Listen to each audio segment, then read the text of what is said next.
லஞ்சமின்றி அமையாது உலகு. அந்த அளவுக்கு லஞ்சம் இங்கு பலுகி பெருகி இருக்கிறதை நம்ம பார்க்கிறோம். உலகில் உள்ள 197 நாடுகளில் லஞ்சம் வாங்குவதில் 77வது இடத்தில் இந்தியா இருக்கிறதாக ஒரு கணக்கு சொல்கிறது. இந்தியாவில் உள்ள மாநிலங்களில் லஞ்சம் வாங்குவதில் தமிழகம் 8வது இடத்தில் இருப்பதாக ஒரு வருந்தத்தக்க செய்தியை நான் கேட்க முடிந்தது. லஞ்சம் இல்லாமல் பிறப்பு முதல் இறப்பு வரை எதுவும் நடக்காது. லஞ்சம் கொடுப்பவர் எவரும் மனமுவந்து கொடுப்பதில்லை. மனதில் சபித்து கொண்டுதான் கொடுப்பார்கள். நல்ல சாவே வராது என்று சபிப்பார்கள். ஆனால் வீடுகள், நகைகள், சொத்துக்களுக்கு குறைவே இல்லாமல் லஞ்ச பணத்தில் சம்பாதித்து வைத்திருக்கிறவர்களை நான் பார்த்திருக்கிறேன். தமிழ்நாட்டில் 1% அரசு ஊழியர்களாவது லஞ்சம் வாங்காமல் இருக்கிறார்களா என்பது சந்தேகம்தான். ஒரு காலத்தில் ஒரு காரியத்திற்கு ஒரு அலுவலகத்திற்கு போய் அந்த சீட்டில் ஒரு கிறிஸ்தவன் இருக்கிறான் என்று கேள்விப்பட்டால் நிம்மதி பெருமூச்சரும். ஏனென்றால் அவர் லஞ்சத்தை பற்றி பேச மாட்டார் என்று நம்புவோம். ஆனால் அதெல்லாம் 60-70 வருடங்களுக்கு முன்பாக. இப்பொழுது அப்படியெல்லாம் இல்லை. எல்லோரும் ஒருமனப்பட்டு லஞ்சம் வாங்குகிறார்கள். இதில் ஜாதி, மத, இனப்பேதம் ஒன்றுமே கிடையாது. தேவ சட்டமும் தேச சட்டமும் லஞ்சம் வாங்குவதற்கு எதிராக இருக்கிறது. லஞ்சம் கொடுப்பவர்களையும் லஞ்சம் கேட்பவர்களையும் எதிர்க்கிறது என்பது யாரும் புரிந்து கொள்ளவில்லை. இது சட்டத்தால் தடை செய்யப்பட்டிருக்கிறது. இந்திய தண்டனை சட்டம் 1860 பிரிவு 171 படி லஞ்சம் வாங்குவது குற்றம், ஆயினும் லஞ்சம் கொடுப்பதும் குற்றம். ஆயினும் இந்த சட்டம் கடுமையான சட்டமாக இல்லை. 1988 ஊழல் தடுப்பு சட்டம் வந்தாலும் அது லஞ்சம் வாங்குவோருக்கும் லஞ்சம் கொடுப்பவருக்கு 5 ஆண்டுகள் சிறை தண்டனை கொடுக்கிறது என்றாலும் இந்த தண்டனை சட்டத்தின்படி தண்டனை பெற்றவர்கள் மிக மிக குறைவு. மேலதிகாரிகளின் அனுமதி வாங்கிதான் லஞ்சம் பெற்றவர் மீது நாம் எந்த விதமான விசாரணையும் செய்ய முடியும் என்று கூட ஒரு சட்டம் இருக்கிறது. அது மட்டுமல்லாமல் லஞ்ச வழக்குகள் தீர்ப்பு வர குறைந்தபட்சம் இப்பொழுதெல்லாம் 8 ஆண்டுகளுக்கு மேல் ஆகிறதாக கேள்விப்படுகிறேன். வாங்குகிற கை அழுக்காது.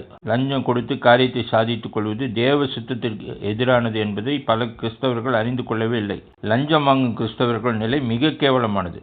தேவ கோபக்கினை அவர்கள் மேல் வரும். நான் வாங்குவதில்லை, ஆனால் எனக்கு மாசம் ஷேர் என் பேரில் வந்துடும், என் டேபிளுக்கு வந்துவிடும் என்று சொல்பவர்கள் உண்டு. இவர்களும் மனசாட்சியில் சூண்டுண்ட பொய்யர்கள் தான். 1 தீமோத்தேயு 4:1 படி. ஏனென்றால் மனசாட்சி லஞ்சம் வாங்கினா பாடுபடுத்தும். அதனால் மனசாட்சியை பலர் கொண்டுட்டாங்க.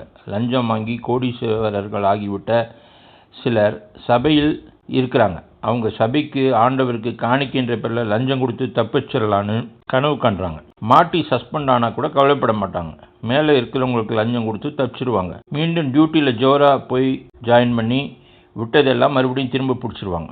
ஊழல் செய்யாமல் லஞ்சம் வாங்காமல் அரசு பணியில் இருந்தால் நம்ம சகாயம் IAS நன்மை தான். யாரும் மதிக்க மாட்டாங்க. லஞ்சம் தவிர நெஞ்சம் நிமிர்னு சொன்னார். கொஞ்ச காலம் பின்னால் போவாங்க. அப்புறம் அவ்வளோதான், விட்டுட்டு ஓடிடுவாங்க. நான் லஞ்சம் கொடுக்க மாட்டேன்னு சொல்லுங்கள், நம்மளை பைத்தியக்காரன்னு சொல்லுவாங்க. லஞ்சம் ஒரு இன்வெஸ்ட்மெண்ட் என்று சொல்கிறவர்களை கூட நான் பார்த்துருக்கிறேன். ஸ்கூலில், காலேஜில் அட்மிஷனுக்கு லஞ்சம், வேலைக்கு லஞ்சம், தொழில் தொடங்க லோனுக்கு போனால் லஞ்சம், ரெஜிஸ்ட்ரேஷனுக்கு லஞ்சம், ரெக்கக்னிஷனுக்கு, ரினியூவலுக்கு லஞ்சம். என்னுடைய 35 வருஷம் வேலை காலத்தில் நான் சில 1000 பேரை நான் சந்திக்க வேண்டியிருந்துச்சு. ஆனால் அதில் மொத்தம் 4 பேர் தான் லஞ்சத்தை பற்றி எங்கிட்ட பேசாதவங்க. பென்ஷன் பேப்பரில் கையெழுத்து போட கூட லஞ்சம் வாங்குறாங்க. ஒரு விசுவாசி பாஸ்டர்கிட்ட போய், ஐயா வீடு கட்ட பிளான் கொடுத்துருக்கேன், அப்ரூவலுக்கு லஞ்சம் கேட்குறாங்கன்னு சொன்னார். பாஸ்டர் சொன்னார், கொடுத்துருங்கய்யா, கொடுத்துட்டு ஜெபம் பண்ணிடுங்க, நானும் சர்ச் பில்டிங் லைசன்ஸுக்கு லஞ்சம் கொடுத்து தான் வாங்கினேன் அப்படின்னு சொன்னார். இதை நான் சொல்ல டாக்டர் K.O. ஜான் சொல்லி நான் கேட்டிருக்கேன். பல சர்டிஃபிகேட்டுக்கு லஞ்சம் ரேட் ஃபிக்ஸ் பண்ணிட்டாங்க. லஞ்சம் கொடுத்து விடலான்னு முடிவு பண்ணிட்டா எல்லாமே ஜெயமாக தான் நடக்கும். நீதிமொழிகள் 17:8 சொல்கிறது, அது நோக்கும் திசையெல்லாம் காரியம் வாய்க்கும். யாத்திரை 23:8 சொல்ல லஞ்சம் பார்வையுள்ளவர்களை குருடாக்கும் அப்படின்னு பைபிள் சொல்லுது. லஞ்சம் வாங்குகிற நீதிபதிகள் குறித்து கூட பைபிளில் வசனங்கள் இருக்கு. நீதிமொழிகள் 17:23, துன்மார்க்கன் நீதியின் வழியை புரட்ட மடியில் உள்ள பரிதானத்தை வாங்குகிறான்.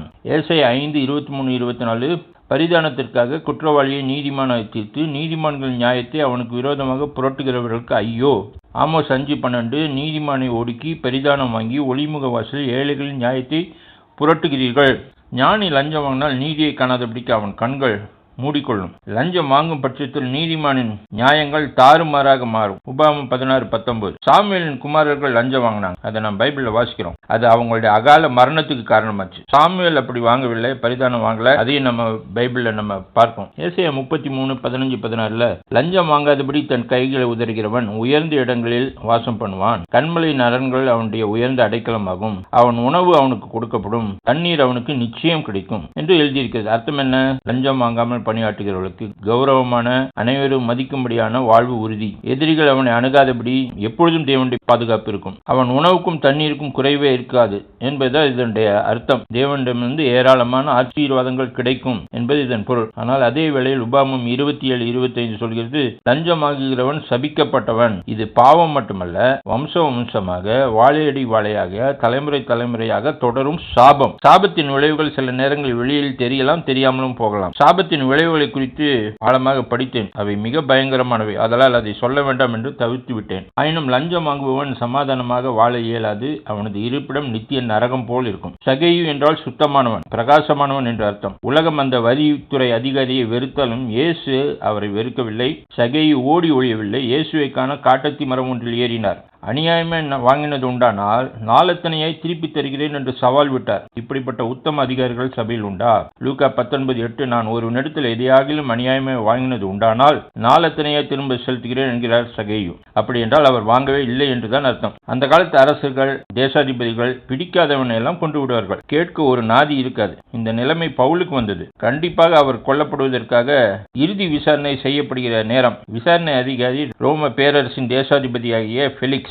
ஆனால் அவன் பவுலிடம் லஞ்சம் வாங்கி கொண்டு அவரை விடுவித்து விட திட்டமிட்டான். அப்போஸ்தலர் 25:26 இப்படி இருக்கிறது, மேலும் பெலிக்ஸ் பவுலை விடுதலை பண்ணும்படி தனக்கு அவன் பணம் கொடுப்பான் என்று நம்பிக்கையுடையவனாய் இருந்தான். அதிநிமித்தம் அவன் அநேகந்தரம் அவனை அழைத்து அவனுடனே பேசினான். பவுலுக்காக பணம் தர அநேகர் ஆயத்தமாய் இருந்திருப்பார்கள். ஆனால் பவுல் இந்த விஷயத்தை யாரிடம் சொல்லவே இல்லை. லஞ்சம் கொடுத்து வாழ்வதை விட சாவதை அவர் தெரிந்து கொண்டார். பள்ளி கல்லூரிகளில் லஞ்சம் கொடுத்து அட்மிஷன் வாங்குவது, லஞ்சம் கொடுத்து வேலை பெறுவது, ப்ரமோஷன் பெறுவது, தேவையான இடத்துக்கு டிரான்ஸ்பர் பெறுவது, இதெல்லாம் தேவன் வெறுக்கிற, அருவருக்கிற செயல்கள். இதை செய்பவர்கள் மேல் தேவன் எரிச்சல் உள்ளவராக இருக்கிறார். அருவருப்பை செய்பவன் அறுப்புண்டு போவான் என்கிறது பைபிள். அரசு சலுகைகளை மக்களிடம் கொண்டு சேர்க்க லஞ்சம் வாங்குபவன், முழு சலுகையும் தராமல் பகுதியை விழுங்கி விடுகிறவன், இவர்கள் மேலெல்லாம் ஏழைகளின் தேவன் கண்ணோட்டமாக இருக்கிறார். ஆகையால் நீங்கள் ஜாக்கிரதையாக இருக்க வேண்டும். பில் பாஸ் பண்ண லஞ்சம் வாங்கும் அரசு ஊழியர்கள் சபிக்கப்பட்டவர்கள். அரசின் மக்கள் நல திட்டங்களில் காசு பார்ப்பவர்கள், சத்துணவு தானியங்களை, முட்டைகளை வெளியே விற்பவர்கள், அலுவலக ஸ்டேஷனரியை திருடுகிறவர்கள், அரசு மருத்துவமனை மாத்திரைகளை, மருந்துகளை திருடுகிறவர்கள் சபிக்கப்பட்டவர்கள். அரசு மருத்துவமனைகளில் நல்ல சிகிச்சை தர லஞ்சம் எதிர்பார்க்கும் வார்டு பாயிலிருந்து nurse, doctor, anaesthetist, surgeon, physician, pharmacist அனைவரையும் இயேசு பார்த்து கொண்டிருக்கிறார். அவர் தண்டனையை யாராலும் தாங்க முடியாது. அளவுக்கு மீறினால் அமிர்தமும் நஞ்சு என்பதை ஞாபகம் வைத்துக் கொள்ளுங்கள். போதும் என்கிற மனமே பொன் செய்யும் மருந்து. இதற்கு மாறாக பெரிதினும் பெரிது கேள் என்று பழமொழியை சொல்வார்கள். இது கல்வி, அறிவு, ஞானம் குறித்த பழமொழி. ஆயினும் உழையுங்கள், கடினமாக உழையுங்கள், கோடீஸ்வரராங்கள், தான தர்மங்களை கட்டாயமாய் செய்யுங்கள், பலரை வாழ வையுங்கள், தேவ ஆசீர்வாதம் பெறுங்கள். ஆனால் எக்காரணம் கொண்டு லஞ்சத்தை இச்சிக்காதீர்கள். மாட்டிக்கொள்ளாமல் லஞ்சம் வாங்குவது எப்படி என்றுதான் தலைப்பிட்டிருக்கிறேன். மாட்டிக்கொள்பவர்கள் மிக மிக குறைவு. அவர்கள் அதிகாரிகளின் கண்களில் மாட்டினாலும் அதிகாரிகள் அவர்களை பெரும்பாலும் கண்டுகொள்ளவே மாட்டார்கள். லஞ்சம், ஊழல் இது எங்கும் புற்றுநோய் போல் பரவிவிட்டது. ஐயால் மனிதரிடம் மாட்டிக்கொள்ளாமல் லஞ்சம் வாங்குவது மிக எளிது, சாத்தியம்தான்.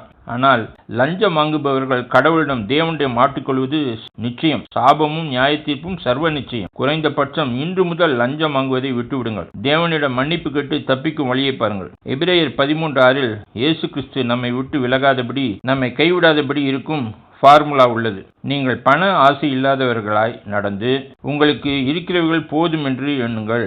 அப்பொழுது நான் உன்னை விட்டு விலகுவதுமில்லை, உன்னை கைவிடுவதும் இல்லை என்று அவர் சொல்லியிருக்கிறாரே.